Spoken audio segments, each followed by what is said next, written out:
Hello class third बच्चों, आज हम कक्षा 3 हिंदी साहित्य पाठ 13 होली का जो शेष भाग हमारा रह गया था उसका वाचन हम पूरा करेंगे। तो आप लोग अपनी हिंदी साहित्य की पुस्तक का पेज नंबर 78 निकालिए। हम पाठ का जो शेष भाग रह गया था आज हम उसको पूरा करेंगे। ठीक है बच्चों, इससे पहले कि मैं पाठ का वाचन शुरू करवाऊँ, हम एक बार जो हमने पिछली क्लास में पाठ पढ़ा था उसको एक बार हम दोहरा लेते हैं।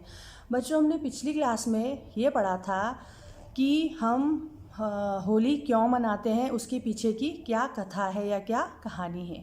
तो होली के पीछे की कहानी ये थी कि हिरण्यकश्यप नामक एक राजा था जो कि बहुत ही अत्याचारी और घमंडी था और वो भगवान पर बिल्कुल भी विश्वास नहीं करता था। और उसका एक बेटा था जो कि भगवान को बहुत मानता था और वह ईश्वर का भक्त था। लेकिन यही बात राजा हिरण्यकश्यप को नहीं सुहाती थी। उनको ये बात अच्छी नहीं लगती थी कि उनका बेटा किसी और भगवान की पूजा करे। वह यह चाहता था कि उनकी प्रजा की तरह उनका बेटा भी उसी की पूजा करे और इसीलिए राजा अपने बेटे से बहुत नाराज़ रहता था। तो राजा को बहुत गुस्सा आता था जब वो देखता था उनका बेटा प्रहलाद भगवान की आराधना करता है, भगवान की पूजा करता है। तो उस हिरण्यकश्यप राजा ने गुस्से में आकर के अपने बेटे को जान से मारने की योजना बनाई और इसके लिए राजा ने अपनी बहन होलिका से मदद मांगी। होलिका राजा हिरण्यकश्यप की बहन थी और उसके पास एक ऐसी चादर थी जो आग से बिल्कुल भी नहीं जलती थी। तब होलिका ने क्या करा, वो चादर ओढ़ करके प्रहलाद को अपनी गोद में बिठाया और वो आग में बैठ गई। अब क्या हुआ कि उसने ये सोचा कि राजकुमार प्रहलाद तो जल जाएगा, मैं तो बच जाऊंगी क्योंकि मेरे पास तो न जलने वाली चादर है। लेकिन इतनी देर में बहुत तेज़ हवा चली और वो चादर उड़ करके प्रहलाद पर आ गिरी और प्रहलाद बच गया और होलिका जल गई। तब से सब हम लोग फागुन मास की पूर्णिमा की रात को लकड़ियाँ इकट्ठा करके होलिका दहन करते हैं और यह सत्य की जीत का प्रतीक होता है। अब हम आगे पढ़ेंगे। दीदी ने कहा, अर्नब, पुराने कपड़े पहनकर होली खेली जाती है। दूसरे दिन लोग एक दूसरे पर गीले और सूखे रंग डालते हैं, गुलाल लगाकर गले मिलते हैं और होली मुबारक हो कहते हैं। तब दीदी ने अर्नब को समझाया कि होलिका दहन के अगले दिन हम पुराने कपड़े पहन करके होली खेलते हैं, एक दूसरे पर गीले व सूखे रंग अबीर गुलाल लगाते हैं और गले मिलकर सबको होली मुबारक हो कह करके होली खेलते हैं। बच्चे पिचकारी में रंग भरकर अपने दोस्तों और आने जाने वाले लोगों पर होली खेलते हैं, उन पर रंग डालते हैं। कुछ लोग रंग बिरंगे रंग उड़ाते हैं, कुछ बच्चे कीचड़ और गंदे रंगों का भी इस्तेमाल करते हैं। इसलिए पुराने कपड़े पहनते हैं ताकि नए कपड़े खराब ना हों। तब दीदी ने अर्नब को समझाया कि बच्चे पिचकारी में रंग भर करके अपने दोस्तों और आने जाने वाले लोगों पर रंग डालते हैं और कुछ बच्चे गंदे रंगों और कीचड़ से होली खेलते हैं। इसीलिए पुराने कपड़े पहनकर होली खेली जाती है ताकि हमारे नए कपड़े खराब ना हो।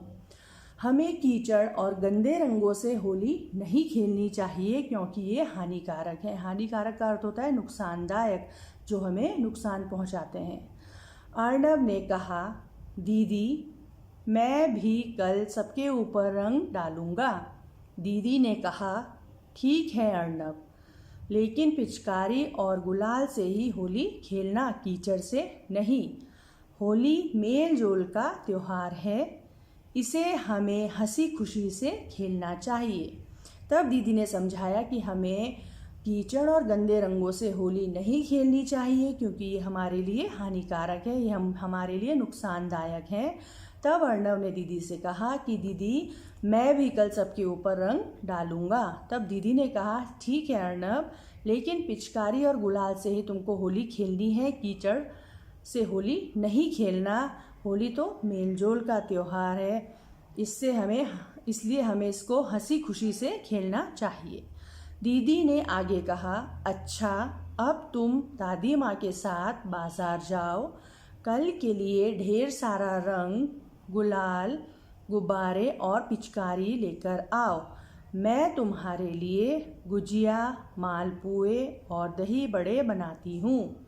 तब दीदी अर्नब से कहती है कि अच्छा ठीक है, अब तुम दादी माँ के साथ बाज़ार जाओ और कल होली खेलने के लिए ढेर सारा रंग, गुलाल, गुब्बारे और पिचकारी लेकर के आ जाओ। तब तक मैं तुम्हारे लिए गुजिया, दही बड़े, मालपुए बनाती हूँ।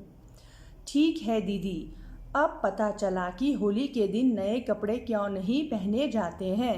यह कहते हुए अर्नब दादी माँ के पास अपने दोनों हाथों की मुट्ठी में गुलाल भरकर होली है कहता हुआ भागा और दादी माँ को डराने लगा। दादी माँ भी बच्ची बन गई और इधर उधर भाग भाग कर बचाओ बचाओ चिल्लाने लगी।